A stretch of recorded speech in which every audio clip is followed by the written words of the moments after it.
تمام اہل اسلام کو السلام علیکم ورحمۃ اللہ وبرکاتہ۔ امید ہے کہ آپ سب لوگ خیریت سے ہوں گے۔ آج کی ہماری ویڈیو کا جو ٹاپک ہے وہ ہے دنیا کی سب سے قیمتی گائے۔ آج ہم اس گائے کا ذکر کریں گے اور یہ بھی بتائیں گے کہ اس میں اللہ تعالی نے ہمارے لیے کیا ہدایت اور کیا رہنمائی فرمائی ہے، اور یہ بھی ذکر کریں گے کہ اس واقعے کا ذکر قرآن پاک میں کہاں بیان کیا گیا ہے اور کس طرح سے بیان کیا گیا ہے۔ اور اس بات کے اینڈ پہ ہم یہ بھی بتائیں گے حضرت علی کا اس واقعے کے بارے میں، پیلے رنگ کے بارے میں کیا فرمان ہے۔ یہ ویڈیو اینڈ تک لازمی دیکھیے گا۔ اللہ تعالیٰ میرے اور آپ کے علم میں اضافہ فرمائے انشاءاللہ عز و جل۔ اب ہم اپنی ویڈیو کا آغاز کرتے ہیں۔ یہ بہت ہی اہم اور نہایت ہی شاندار قرآنی واقعہ ہے، اور اسی واقعے کی وجہ سے قرآن مجید کی اس سورہ کا نام سورہ بقرہ یعنی گائے والی سورہ رکھا گیا ہے۔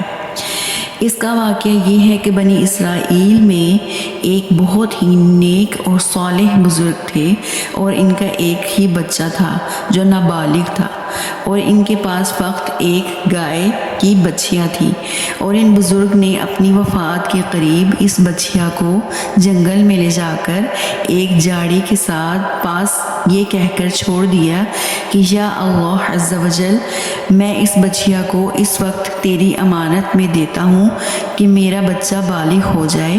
اس کے بعد ان بزرگ کی وفات پا گئی، اور بچھیا چند دنوں میں بڑی ہو کر درمیانی عمر کی ہو گئی، اور بچہ جوان ہو کر اپنی ماں کا بہت ہی فرما بردار اور انتہائی نیکوکار ہو گیا۔ اس نے اپنی رات کو 3 حصوں میں تقسیم کر رکھا تھا۔ ایک حصے میں سوتا تھا، اور ایک حصے میں عبادت کرتا تھا، اور ایک حصے میں اپنی ماں کی خدمت کرتا تھا، اور روزانہ صبح کو جنگل سے لکڑیاں کاٹ کر لاتا اور ان کو فروخت کر کے 1/3 رقم صدقہ کر دیتا، اور 1/3 اپنی ذات پر خرچ کرتا، اور 1/3 رقم اپنی والدہ کو دے دیتا۔ سبحان اللہ، ماشاء اللہ۔ ایک دن لڑکے کی ماں نے کہا، میرے پیارے بیٹے، تمہارے باپ نے میراث میں ایک بچھیا چھوڑی تھی جس کو انہوں نے فلاں جھاڑی کے پاس جنگل میں اللہ عز و جل کی امانت میں سونپ دیا تھا۔ اب تم اس جھاڑی کے پاس جا کر یوں دعا مانگو کہ اے حضرت ابراہیم، حضرت اسماعیل اور حضرت اسحاق علیہ السلام کے اللہ، تو میرے باپ کی سونپی ہوئی امانت مجھے واپس دے دے۔ اور اس بچھیا کی نشانی یہ ہے کہ وہ پیلے رنگ کی ہے، اور اس کی کھال اس طرح چمک رہی ہوگی کہ گویا سورج کی کرنیں اس میں سے نکل رہی ہیں۔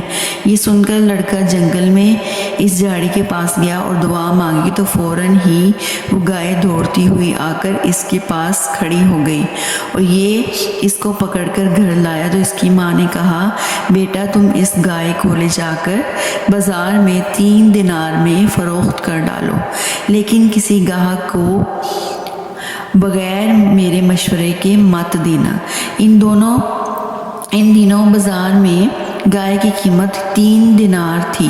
بازار میں ایک گاہک آیا، اس نے کہا کہ میں گائے کی قیمت 3 دینار سے زیادہ دوں گا، مگر تم ماں سے مشورہ کیے بغیر میرے ہاتھ فروخت کر ڈالو۔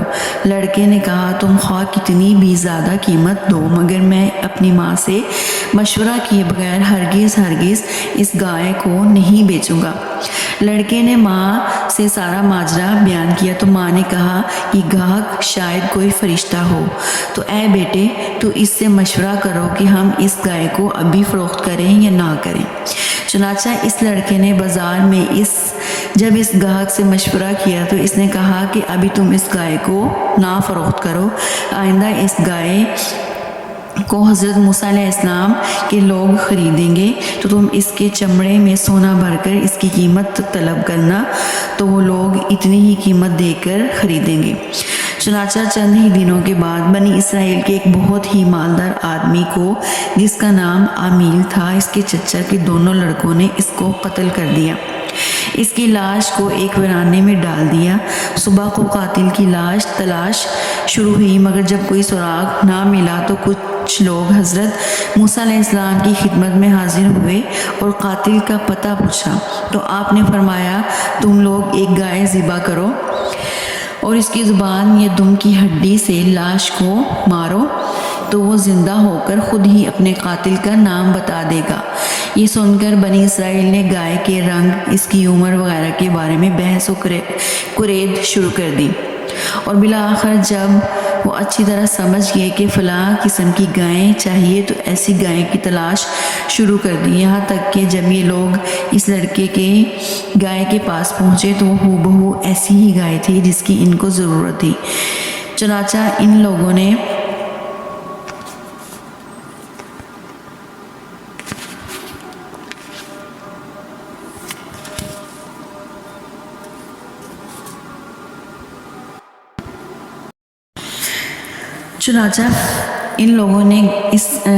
ان لوگوں نے گائے کو اس کے چمڑے میں بھر کر سونا اس کی قیمت دے کر خریدا اور ذبح کر کے اس کی زبان یا دم کی ہڈی سے مقتول کی لاش کو مارا تو وہ زندہ ہو کر بول اٹھا، میرے قاتل میرے چچا کے دونوں لڑکے ہیں جنہوں نے میرے مال کے لالچ میں مجھ کو قتل کر دیا۔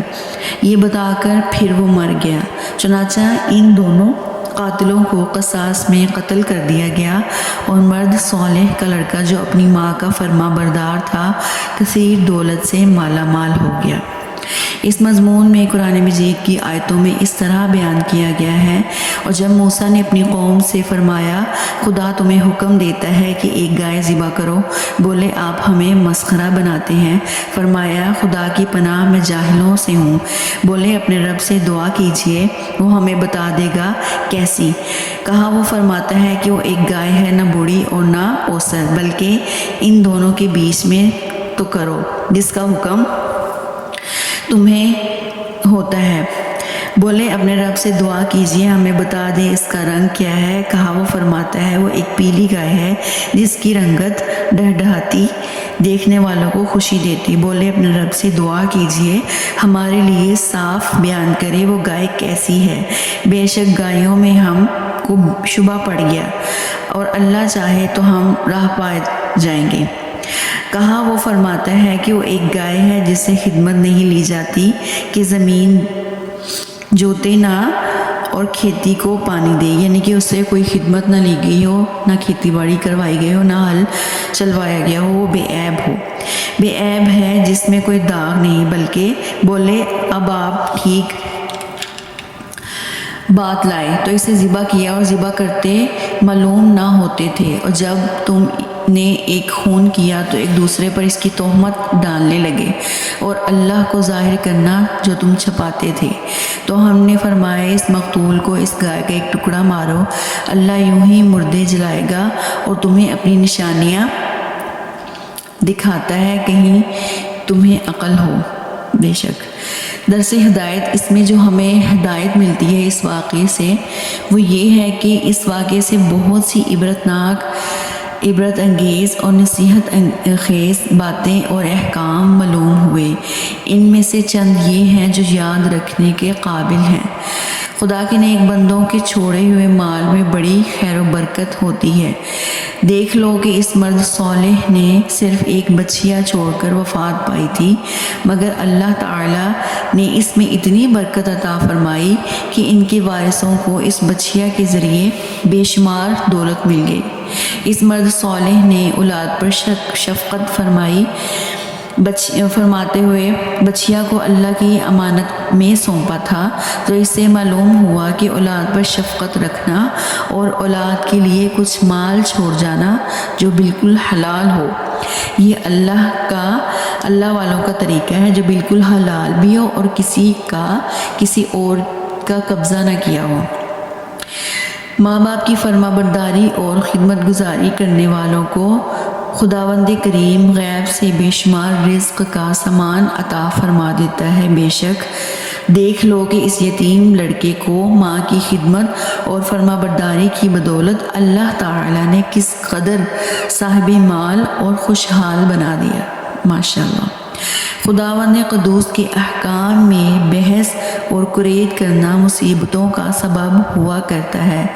دیکھ لو، بنی اسرائیل کو ایک گائے ذبح کرنے کا حکم ہوا تھا، وہ کوئی سی بھی ایک گائے ذبح کر دیتے تو ان کا فرض ادا ہو جاتا، مگر ان لوگوں نے جب بحث اور قرید شروع کر دی کہ کیسی گائے، کیسا رنگ، کتنی عمر، تو مصیبت میں پڑ گئے کہ انہیں ایک ایسی گائے ذبح کرنی پڑی جو بالکل نایاب تھی، اسی لیے اس کی قیمت زیادہ ادا کرنی پڑی کہ دنیا میں کسی گائے کی اتنی قیمت نہ ہوئی، نہ آئندہ ہونے کی امید ہے۔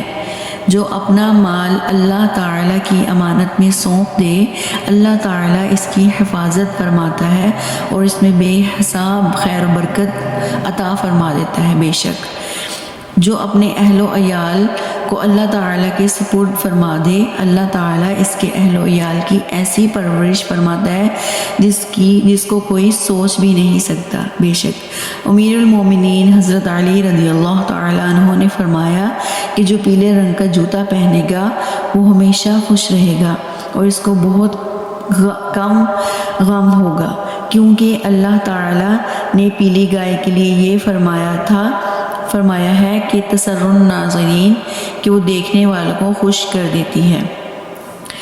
اس سے معلوم ہوا کہ قربانی کا جانور جس قدر بھی زیادہ بے عیب اور خوبصورت اور قیمتی ہو، اسی قدر زیادہ بہتر ہے۔ سبحان اللہ تعالی علی محمد۔ اللہ تعالی ہمیں صحیح سے دین کو سمجھنے کی توفیق عطا فرمائے اور صحیح آج کے دور میں صحیح علماء کا انتخاب کرنے کی توفیق عطا فرمائے، اور جس سے ہماری نسلیں سنوریں گی۔ کچھ چیزوں میں ہمیں سمجھ نہیں آتی، ہمیں علماء کا ہی انتخاب کرنا پڑتا ہے، تو ہمیں صحیح علماء کا انتخاب کرنے کی توفیق عطا فرمائے۔ اس کے لیے ہمیں دعا کرنی چاہیے، اور اللہ تعالیٰ ہمیں رستہ بھی دکھاتا ہے۔ اگر ہم غلط علماء کا انتخاب کریں گے تو ہماری نسلیں برباد ہوں گی، ہمارا ایمان خراب ہوگا۔ تو اللہ تعالیٰ سے ہماری دعا ہے کہ اللہ میرے اور آپ کے علم میں اضافہ فرمائے، آمین یا رب العالمین۔